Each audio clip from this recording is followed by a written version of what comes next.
Hello, I'm Karen Pascal. I'm the Executive Director of the Henri Nouwen Society.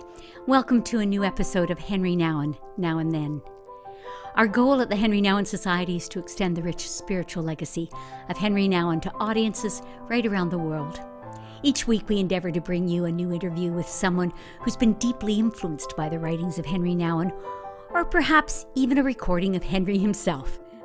Because we're new to the world of podcasts, taking time to give us a review or a thumbs up, or even share this episode will mean a great deal to us and allow us to reach more people around the world with meaningful and hopefully deeply spiritual content that continually reminds us of Henri's writings, his encouragement, and of course the reminder that we are God's beloved. So with that said, let me take a moment to introduce my guest. You're in for a treat. The Reverend Michael Blair has just been appointed as the General Secretary of the United Church of Canada. The United Church of Canada is the largest Protestant denomination in Canada, ministering to more than 2 million people in about 3,000 congregations. Michael, it's a very new role for you. You officially begin November 1st. What is your vision for the church that you are bringing at this moment? Thanks, Karen, for the opportunity to have this conversation. I think two things are part of what kind of informs my imagination as I think about the church moving forward. I think the first one is for a reconnection to what I call the commons, that the church begins to rebuild partnerships and work with others outside of the bounds of the building. And certainly, I think in these days with COVID, we are being encouraged and nudged to find new ways of being church. So I think that's one piece to both kind of model, but also invite the church to consider how it may rebuild connections to community in which it finds itself. And I think the second piece for me is a renewed sense, an idea that has caught my attention for quite a while is this notion which says it is not that the Church of God has a mission in the world, but the God of mission has a church in the world. And so for me, it's helping the church to be in a listening space to discover what God is up to in the world, and where God is inviting God's church to engage in the world. So those are two things I would say off the bat that are what I'm bringing to this particular role at this particular time. I love that you immediately used the word imagination, because when I was kind of doing a little bit of work ahead of time, I came across a couple of quotes from you that I just loved. In answer to why do you do what you do, you said, I love to help people expand their imagination. And you added, in order to change somebody's behavior, you have to change their imagination. And I just found that so significant. Clearly, there's something wonderfully creative in that. Yeah, and in fact, the quote comes from Paul Ricoeur, the French philosopher, and he was the one who proposed the notion that in order to change a person's behavior, you must first change their imagination. And I think in many ways, we sometimes get stuck because we can't see we can't see what we can't see. And so I think it's a critical piece of engaging is to help people expand their imagination. When I think about the particular moment of time we're in, especially around issues of anti-Black racism. Remember a time when, within the context of both society and the church, an interracial marriage was frowned upon. It was not seen as a possibility. But as people's imagination broadened, it's a non-starter in many ways, in many contexts today. Right? People wouldn't think twice about a interracial marriage. So being able, and I think in the ministry of Jesus, that's what Jesus did, was to kind of enable. I think the parables are ways of expanding the imagination of the disciples and those who were hearing Jesus. So I think that became a critical part of the ministry of Jesus. The stories are one of the ways in which we help to shape imagination. I found it interesting. I kind of went back over your story, and it would be nice for people to know kind of the roots of where you've come from. Your journey started back in Jamaica. You were born in Jamaica, and as a church, you were part of the Anglican Church there, which would be the Episcopalian Church in the States, and then you were ordained in the Convention Baptist Church. And now in the United Church. You've been all over. Tell us just a little bit about your own life journey. You bring, obviously, even as we talk, we're going to be talking about the times we're living in, and I loved what you've just brought up, that it's important for people to know that you bring the richness of having a Black heritage from Jamaica. So tell us a bit about your story. So as you say, I was born in Jamaica, raised, as you mentioned, in the Anglican Church, which would be the Episcopal Church in the U.S., was nurtured in a Pentecostal tradition.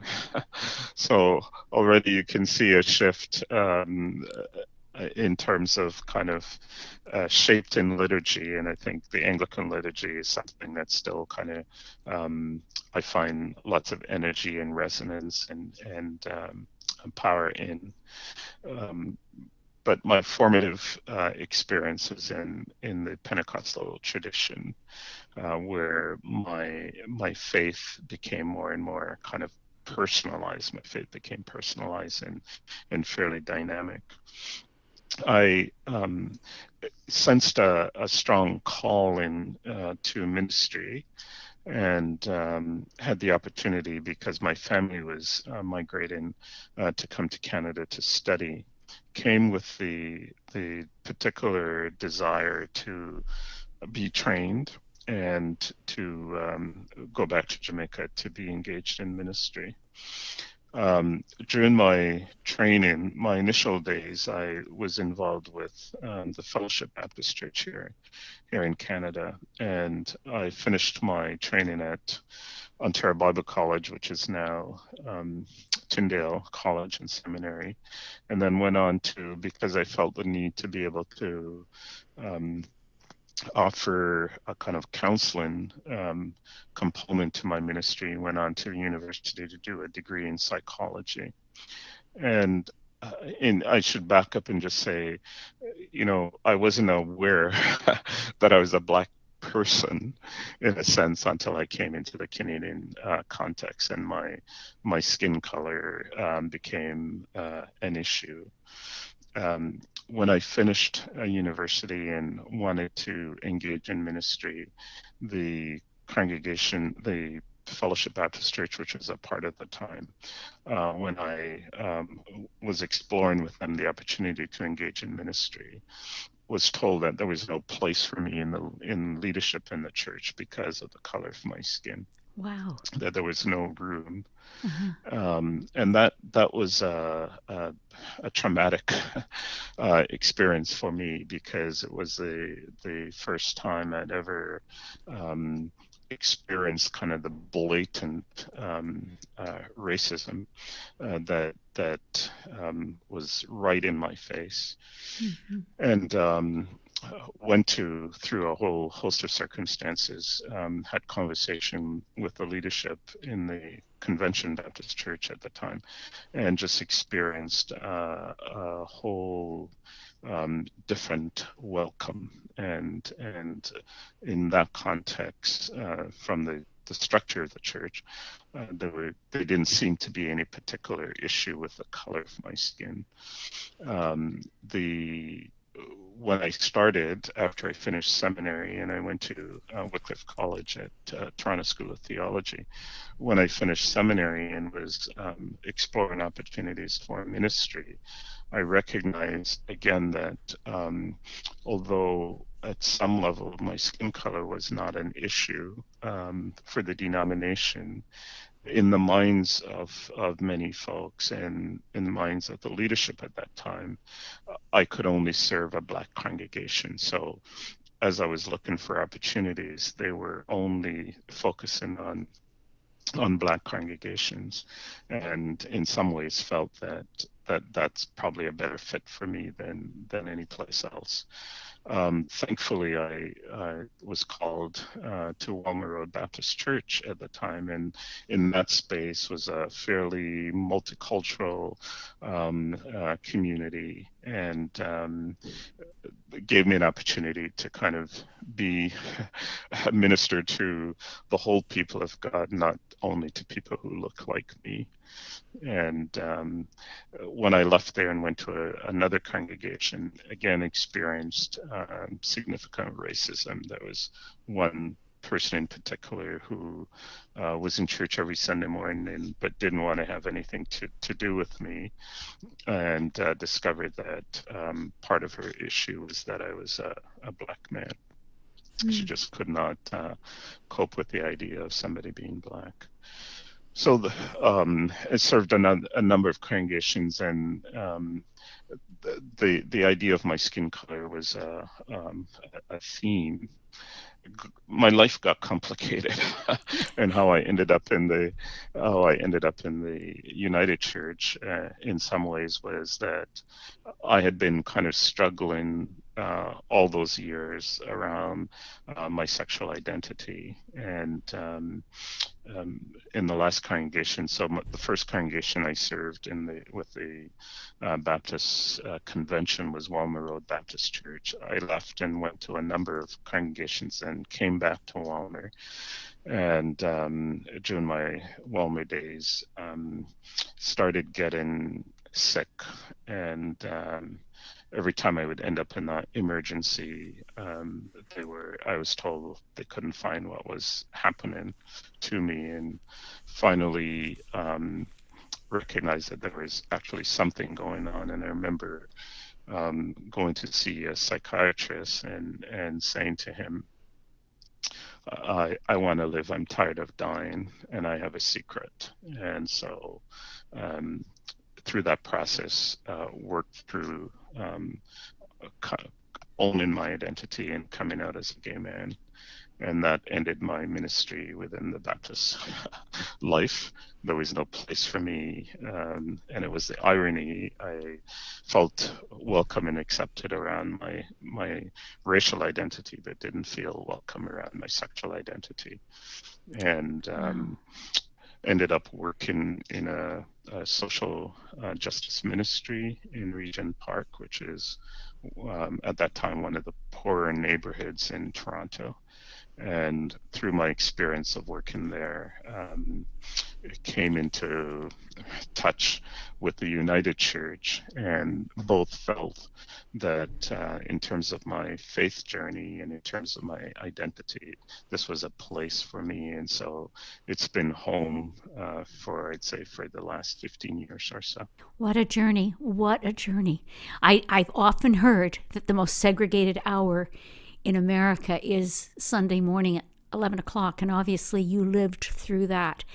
But you've also lived through a level of the deepest personal rejection. Could the two go together? Just because I know we talked about this before, I have a feeling that through that part of your very difficult time and coming out, that you found the writings of Henri Nouwen to be really helpful.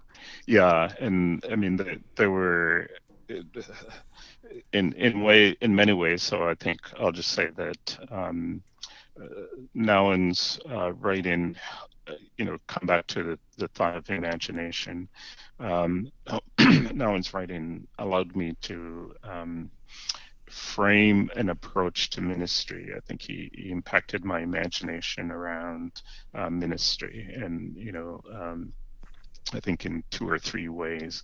One of, he tells a story of being a chaplain on a ship, and discovered that he was he was useless, and that notion of being ministry around being useless was something that helped me Mm-hmm. in terms of kind of my own sense of ministry. How do I um, come alongside people in my ministry in a way that, again, allowed me to kind of live with a certain level of freedom in that, I couldn't fix everything, but I could be present. And that notion of presence was a big help for me. Um, Now and kind of shaped my spirituality. So for years I would do silent retreats and just kind of spend some time kind of deepening my space of understanding the depth of God's love for me. And in some ways, it was a gift, but it was also part of the struggle because, on one level, I was trying to absorb this notion that God loves me deeply, and yet there was this kind of sense that I have the secret, Mm-hmm. and could God love that part of me?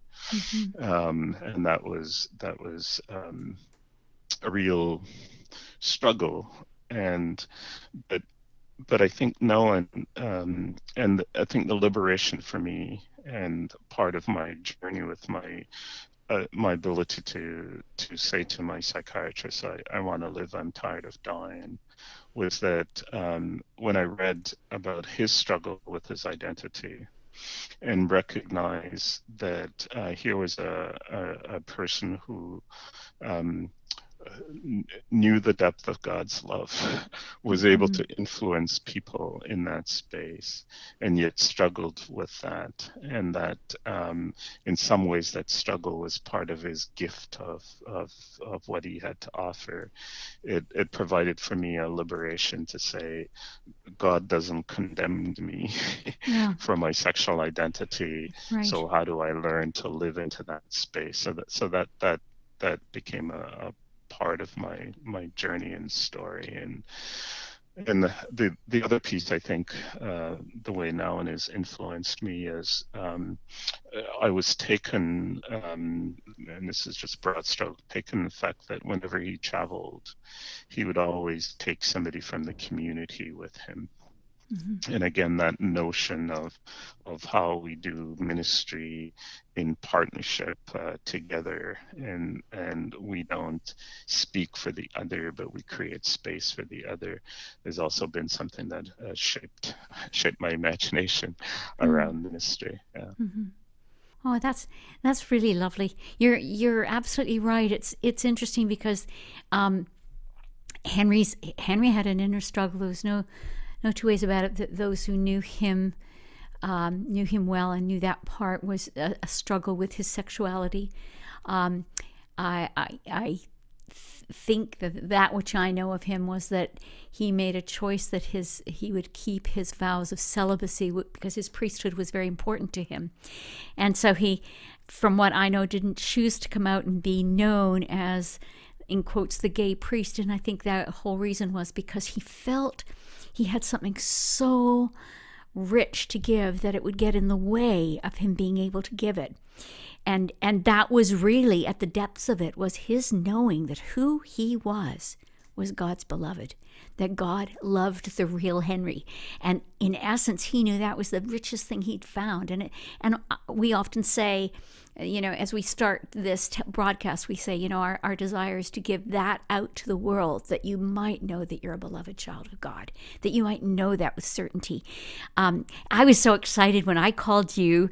I was asking for an interview because I really wanted to hear what you had to say about this particular time where we're seeing, we're wanting to respond in a bold and good way to what's happening with a longing for social justice, a longing that Black Lives Matter. But then I got the good news that here you were. I thought you were about to retire, and instead you were coming into this new position. And I just recall you saying, I'm sure when you came out, you thought there wouldn't be any place for you to minister. And God has certainly opened doors for you. It's just incredible. Yeah, and very grateful. And I think in many ways, the truth that I think Henry discovered of being comfortable in God's love, I think has been a lesson, ever since I came out. And I can share a couple of stories, which in some ways have brought me to today. Um, when I first came out, I received a call from somebody, and because I had some dealing with a person around the church, I ignored the machine. I didn't pick up the phone, and a couple of weeks later, the person phoned back again, and I did not take the phone up. So I called the church and I said, this person is trying to get a hold of me, because of the connection with the church. You need to be in touch with him and let him know the situation, that I'm no longer at the church. And at the time, I hadn't even put two and two together that he was calling me at a home number, which was a new number. Mm-hmm. And I didn't put that together. And he called back a third time, and I picked up and we chatted. And he said a mutual friend of ours had told him about what had happened with the church. And he said to me, I don't want you to be out there alone. He says, I know how difficult this journey is, and I don't want you to be out there alone. So if you're open to it, I'd be willing to have coffee with you once a week and just be somebody who will accompany you through this time. Mm. And it was just it was just this gift. Wow. And I received it um, as God saying, now that you've gotten to the space where you can own who you are, you need to know that I am not abandoning you. Oh. And so for almost 8 months, I met with this person every week for coffee. And until I was able to find employment and kind of begin to nudge myself forward in terms of, and then he disappeared out of my life. And every attempt to be in touch, he didn't. He just said, I was needed for a time. Wow. You're, Yeah. and so I look at that and I see, yeah, God um, kept reminding me that he had not abandoned me, that God had not abandoned me, that God Mm-hmm. still loved and cared for me. And he made it very tangible in this person kind of walking alongside of me. And I think as I look back, particularly since 2001, I see these moments where um, um, God has said, I'm, I'm still in your court. All right, I've not abandoned you. And um, the call to ministry is still is I haven't taken away my call. Oh. And so that those two things, you're not abandoned. I'm still in your court. You're still deeply loved, and I've not taken your call. And I've had struggles saying, I'm tired. Let me go. And God says no. I remember I was when I worked in Regent Park. I was part of a number of community initiatives and community groups, and one of the days I'd offered to host one of the meetings in our building, and it hadn't even occurred to me. I didn't kind of think in the frame. We operated out of a church building, and one of the people who worked for the city showed up for the meeting. And when they arrived, they stood outside and So I went up to chat, and they said two things: I can't come in, and talked about the fact of how they had been hurt and abused by a church community. So they could not cross the threshold of coming into the building, and shared a bit about what this is about. And the second thing he said was that you surprised me because you're not like, and that was the first time he discovered that I was a ordained clergy person, Mm-hmm. and he couldn't get it through his head that I wasn't what like the others in his mind, Uh-huh. But so we had a chat and we talked, and he eventually did come in for the meeting, and through a friendship, rediscovered church, and became involved for a while. With the church community, I've lost touch with the person, but it's that sense of kind of knowing who you are, knowing that affirmation that God loves you, Mm-hmm. and that God has not taken away the call, has allowed me a certain kind of freedom. Mm-hmm. And I think as I've lived in that space of freedom, I've had opportunities to kind of be supportive and responsive to others, and enable others to find their freedom as well.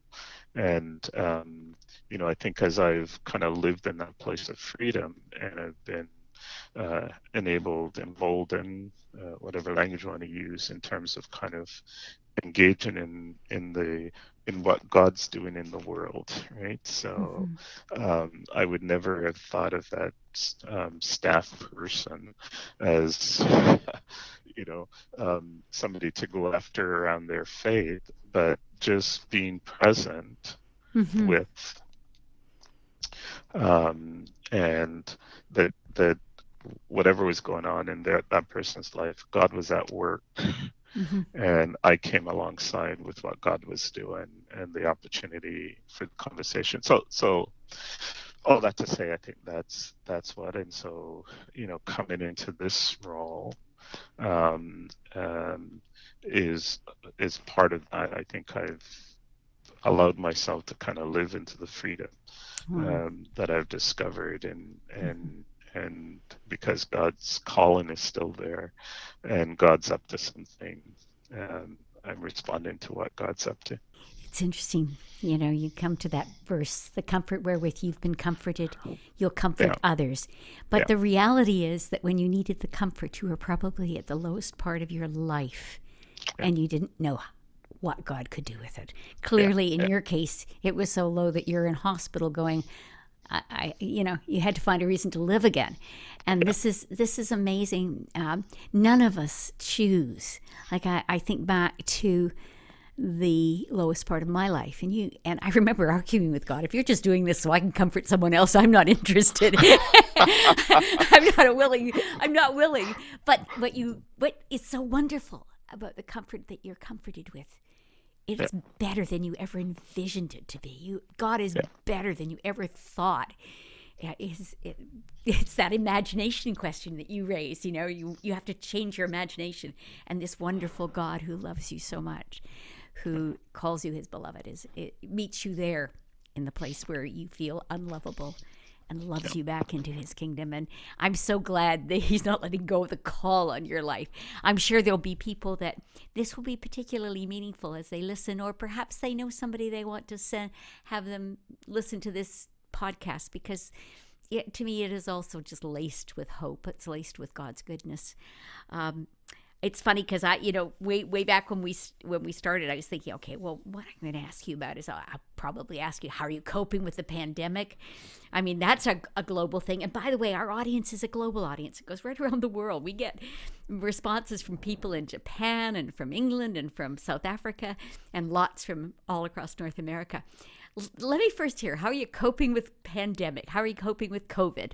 so in many ways, I think having gone through the kind of early days when it felt somewhat bleak and uncertain, and it's given me time um, on one hand, um, I live in Toronto. I know places in Toronto, but I've just reconnected with the beauty of the parks in Toronto. Ah, And so,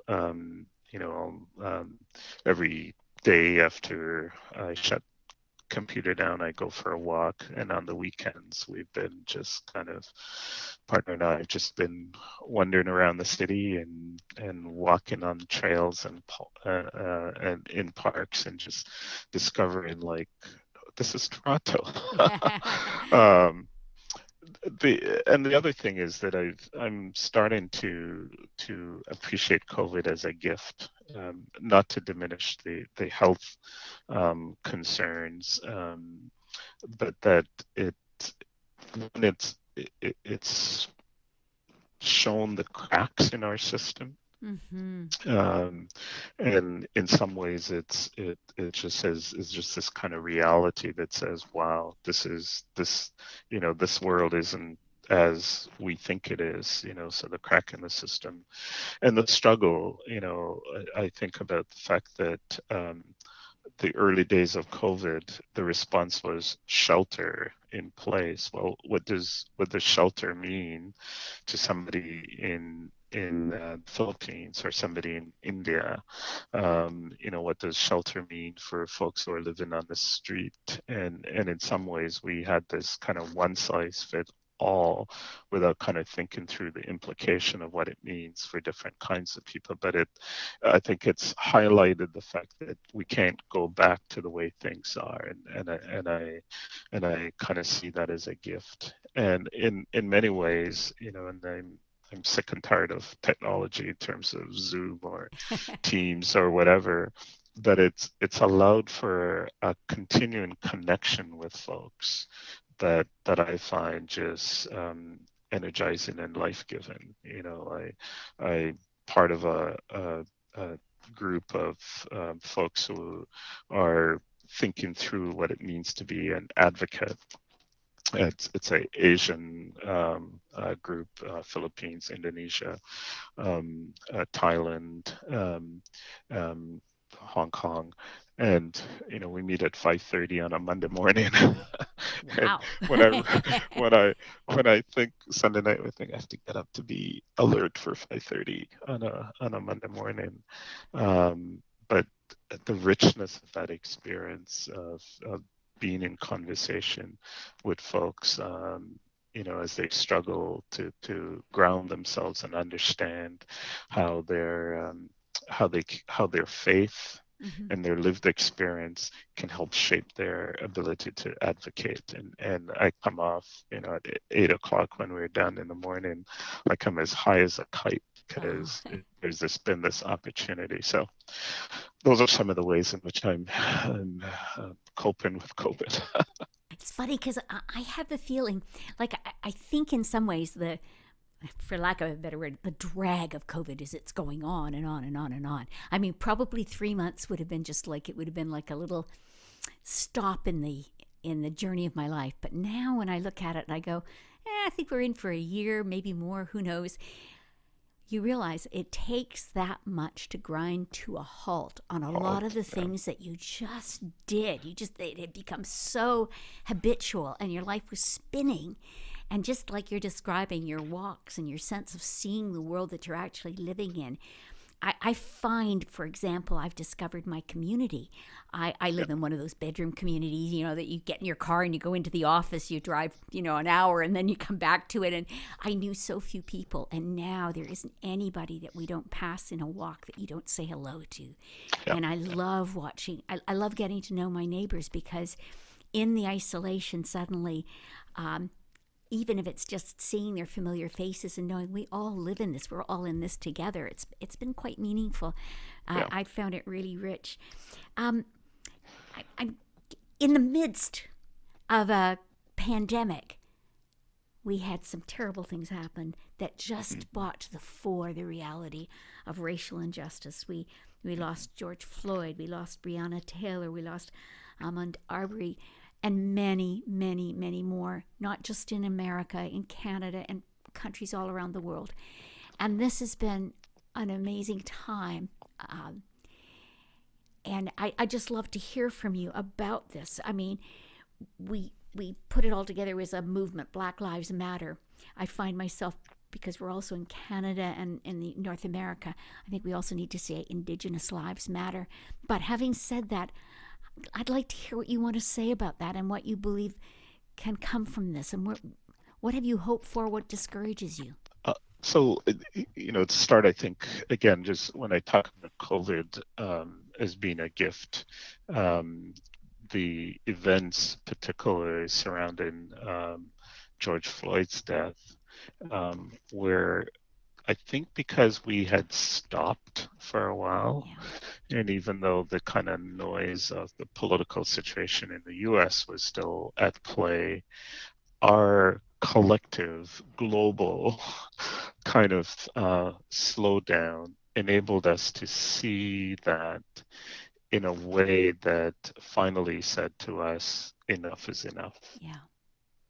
And there are others in more recent days who have been brutalized by police violence that in some ways kind of skirts through the headlines and hasn't really kind of drawn our attention. So I think it's drawn our attention to say, wow, things are worse. And the fact that it has sparked a global movement, to me, is just remarkable. And the remarkable thing about it is that it's not, it's not leaving the headlines. Mm-hmm. That it's shifted thinking in a way that people are beginning to shift. I mean, our own institutions here in Canada, CBC is looking at itself. Governments are looking at themselves. Anti-Black racism. I mean, the city of Toronto, where I live, has been ahead of the game in that it had anti-Black racism strategy and action plan, and it's moving into. So I think, in one hand, there's people are looking at, and resources are being put into kind of to address the kind of systemic nature of the exclusion of racialized individuals, particularly Black individuals, and doesn't diminish the reality of anti-Asian and anti-Indigenous racism, but for a time we're kind of saying the reality and experience of Black peoples across the globe is an issue that needs to be attended to. Absolutely. And folks are trying to figure out. So on one hand, I'm sitting back and I'm just amazed at the fact that the conversation has become the conversation, and people are trying to figure it out.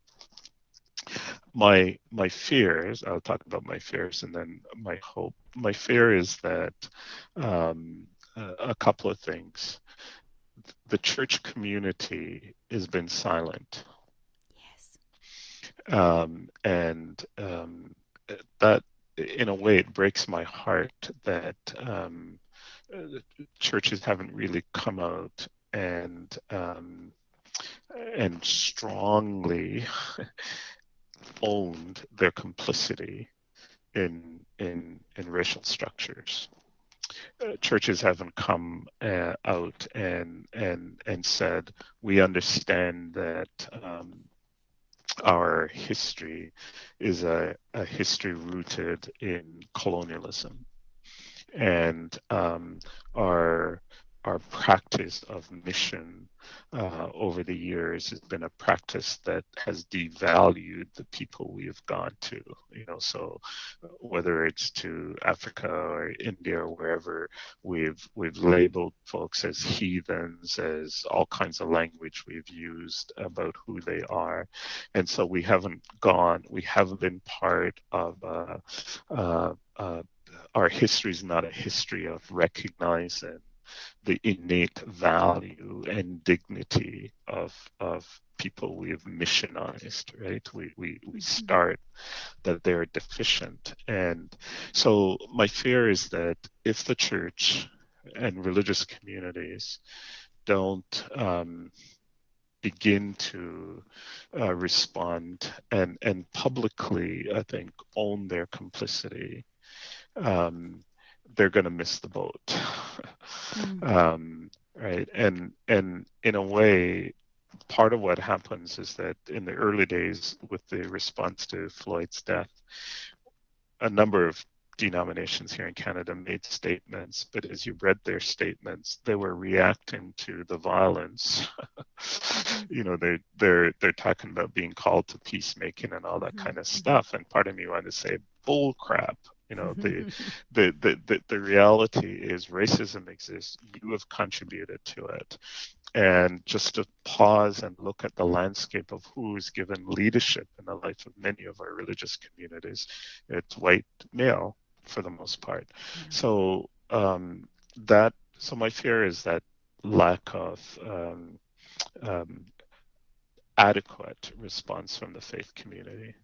My fear is that many uh, white Christians, are caught up with trying to prove that they're not racist Mm-hmm. because they have uh, they have a perception that this is about individual kind of racist Mm-hmm. behavior and act, and that's, they're individual racists, they're individuals who perpetuate a kind of um, but they don't get the systemic. So they're gathering and having book clubs and book study and all that kind of thing, and part of it is trying to fix themselves that Mm. that they're not racist, as opposed to saying the kind of structural systemic racism that exists, and what George Floyd's death, because there's a power system who feels it has the freedom to murder somebody in broad daylight, and to be impugned by that. The kind of systems that are set up, we're not attending to. We're Mm-hmm. trying to fix ourselves rather than the kind of look at a kind of systemic Mm-hmm. um, challenge in terms of change in behavior, like change in practice and policies and that kind of thing. And again, my fear is that if we get into that space and don't kind of challenge that space, again, the shift that needs to happen to bring about a kind of liberative freedom for Black folks and people of color will be missed. We'll have a whole bunch of people thinking, "Ain't I good?" I did the reading, but they're not doing the kind of heavy lifting around that. And I think the third thing I would say, I'm afraid of kind of a level of tokenism in terms of the response. So let's find people of color and put them in places of leadership, and then we can say we've done our thing, and not actually kind of do the systemic kind of polities work that is necessary. So I think those are my fear. Um, my hope Mm-hmm. is that this will be a time of kind of a genuine shift in our mindsets, in understanding the depth of the colonial enterprise, Mm-hmm. so that my hope is that our every part of the system would begin to understand how colonialism has deprived people across the globe from their full humanity, and that's the work we do. So TRC, the Truth and Reconciliation Truth and Reconciliation Commission, that work kind of was an unveiling in terms of the Indigenous reality. And I think we need that kind of unveiling around Black lives, around Asian lives, and a commitment to kind of live authentically and in right relations. And the other piece, I think, which is a critical piece, is that we start to think about reparation. Yes. What does reparation look like? What is how are we going to do that? And reparation is not all about monies, but there's systemic ways in which we can deal with reparation that will actually make my kids, and should I have grandkids, live in a world where as Martin Luther King said, they're not evaluated by the color of their skin. Right. Absolutely. It's funny, as I'm listening to you, I'm thinking, for such a time as this, have you come into the kingdom? I was going to say, what's your vision for leadership? And obviously, I mean, the United Church has taken a leading role in the issues of fairness and justice in Canada, but it's like you're peeling off the skin and saying, let's go a lot deeper than that. It can't just be discussion. It can't just be a set of ideas. The practices have to change. Yeah, it's interesting that to use an example, so the United Church of Canada has offered 2 apologies to the Indigenous communities. Mm-hmm. One apology was with regards to residential schools, and one apology was the fact that the colonial kind of notion that we thought we knew better, we didn't appreciate what you have, blah, blah, blah. What's interesting is that it's been over 30 years since the first apology was offered. It has not yet been accepted. It's been acknowledged, it's been received, but it's not been accepted. And I think there's something for us to learn in this moment, because I think what the Indigenous community in terms of the life of the United Church was saying to us, walk the walk. Mm-hmm. And if you walk the walk, we will trust the apology. Mm-hmm. And I think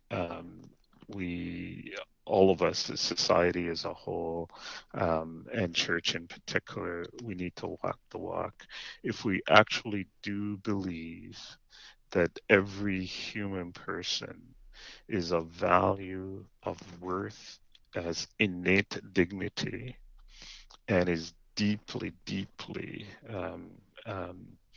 in a kind of prodigal son kind of way, loved by God, mm-hmm. then what does that look like in terms of how we build communities, how aware we are about who is missing from conversation in our spaces, how we don't make assumptions about people and that kind of thing. So, yeah. Reconciliation can only happen when people are treated as equals.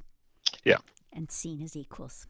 And there's a truth telling that's an important part of that. We got to tell the truth that we have not, in truth, affirmed the basic dignity of all human beings. Sometimes I think I find in this place you go, we've made such a mess of it. How can we ever make it better? And it is an amazing thing. It takes me back to, in a way, your call upon the church to do so much better. We need to be a force for God's love in the world that is really astonishes the world with love, astonishes it with the level of kindness and respect that we bring to another human being. I was reading this one quote from civil rights leader, the wife of Martin Luther King, Coretta Scott King. She said, "Struggle is a never-ending process. Freedom is never really won. You earn it and win it in every generation." Yeah. We have to own the moment that we are in right now. And as best we can to prepare our children to be even better at it than we are. I think what's very exciting about the protests that we see right now is the surge, it bursts with young people going, we don't want to be part of that old way. We want something new. And I think that is also exciting. I think that's what I see in the timing of what's going on. I was curious. I was thinking about you, and I was thinking, if right now, in this moment of time and space, and you entering into leadership, and well, you already are a leader. You're not entering into it. You're just being called as to what you are. But if you had the opportunity to sit down with Henri Nouwen, what would you want to talk with him about? About what are you wrestling with right now? I'm curious what you think he would have to offer. Oh, wow. That's a fascinating question. That's the left field question, okay? No, well, yeah. So I think there are probably two things I would want him to kind of nuance, and especially in this particular moment, and is to articulate more, because in some ways he talks about the love of God in a way that's very broad and deep and general. But how do you,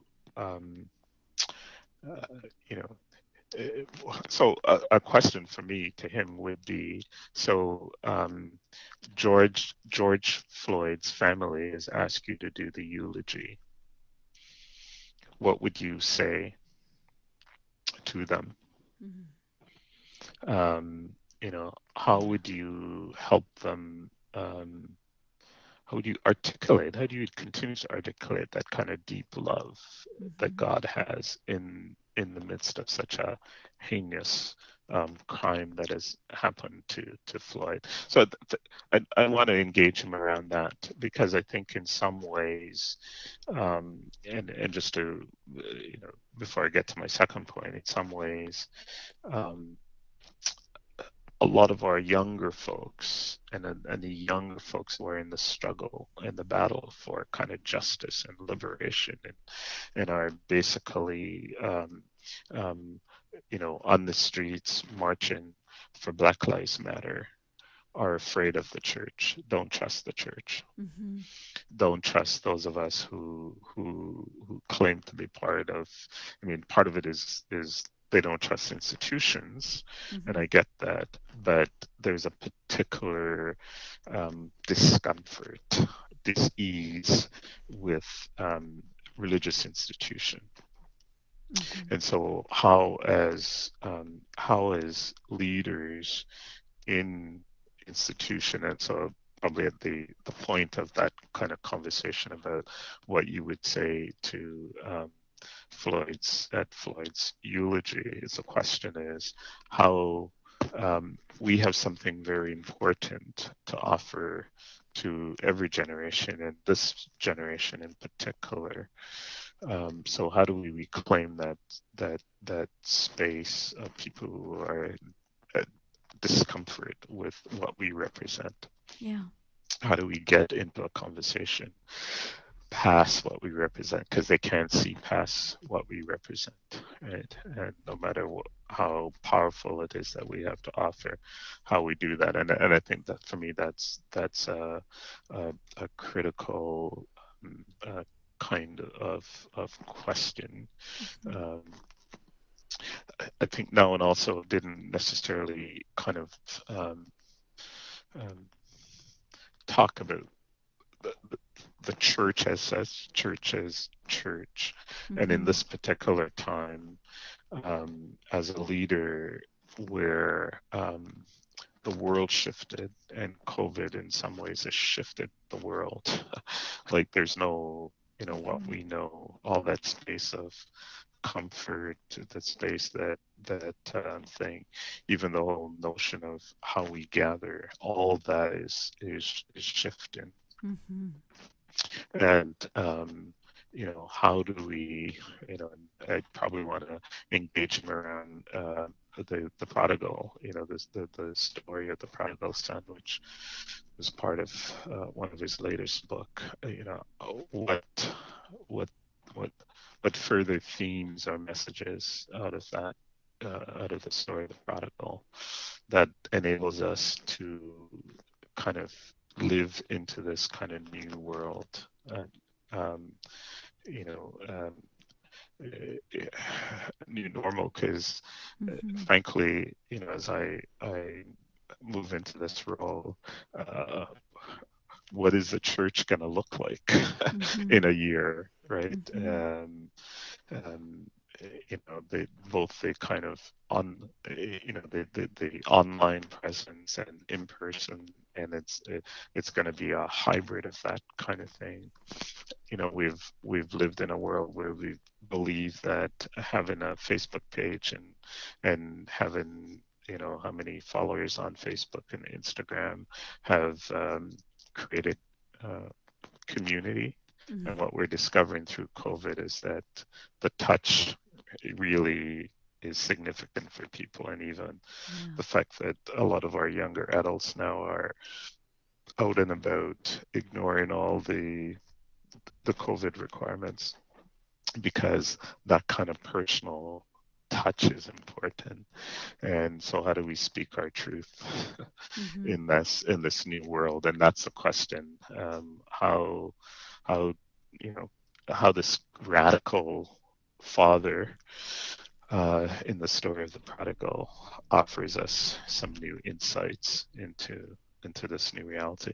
So those are a couple of pieces I would probably have some conversation with them. Yeah. What's interesting? Something in what she said reminded me of the reality that he had a near-death experience toward the end of his life. They almost thought they would lose him. He had been hit by a car.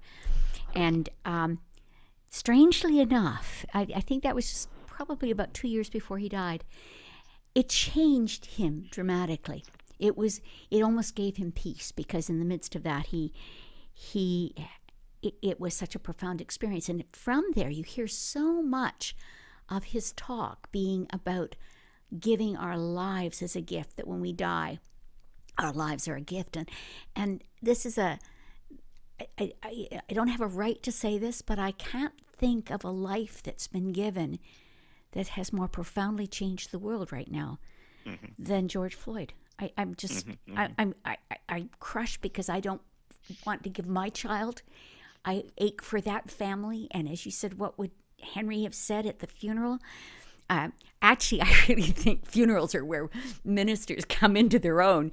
You either have something to say or you don't. And at that moment, you don't want to hear your life is being given for the world. But in some ways, I feel like it's a hinge point that the world can't turn back from. It's a profound hinge point in our time, and we have lived through it. Yeah. And so they're vestiges of the Christ story in that, right? Yeah. And so how do you lift that up in a way without kind of minimizing the violence that has happened? But it's also a transformative movement. And it was interesting. So it calls me to kind of think about in this moment. So when I think of the civil rights movement and Martin Luther King being assassinated, and there was a kind of whole movement around that. When I compare the two, Floyd's death seems to have a more profound kind of global engagement, and maybe because now, as compared to when King was assassinated, there's a larger sense of a global reality, a larger sense that we're committed, we're connected globally. I'm not sure that King's death had that kind of galvanizing global kind of experience, right? I mean, on one hand, Floyd's life, there's a part which is that this is a U.S. story, right? but it's become a global story. It's become a global it's the wound issue. on the world's heart. Yeah. It really is. Yeah. And Yeah. it's like, how do we tend to that wound without being deeply honest that we had a part in it? Yeah. Well, I'm excited that God's brought you into this place of leadership. I know you went through a great valley when you thought that the call on your life was over, because that call of who you really truly were in your sexuality and in the deepest part of your being was not going to be received. But I am so grateful that God's called you for this moment, for this time, with this kind of vision, and that you will be speaking to imaginations, helping us look into how to go forward from here. I pray there'll be such a blessing on your words and on your actions, and there'll be resources abundant to feed your spirit. Thank you. Yeah. It's been a pleasure to talk with you, Michael. I wish you well. It's great. Thanks, Karen. On we go. Thank you so much for your time. All right. All right. Take care. Bye-bye. Folks, I just want to thank you for taking time to listen. I hope you came away from this interview with Michael Blair inspired. I certainly was. I love his honesty. It was deep, and it was challenging. If you did enjoy this podcast, again, we'd be so grateful if you'd take time to give us a stellar review or a thumbs up, or even share it with your friends and family. As well, you'll find links in the show notes of our website and any content resources or books discussed in this interview. There's even a link to books to get you started, just in case you're new to the writings of Henri Nouwen. Thank you again for listening. Until next time. Thanks so much for watching. Be sure to subscribe, give us a thumbs up, or follow us on social media for more Henri Nouwen content. For books, videos, and other resources, or if you'd like to receive free daily Henri Nouwen e-meditations, you can follow the links below.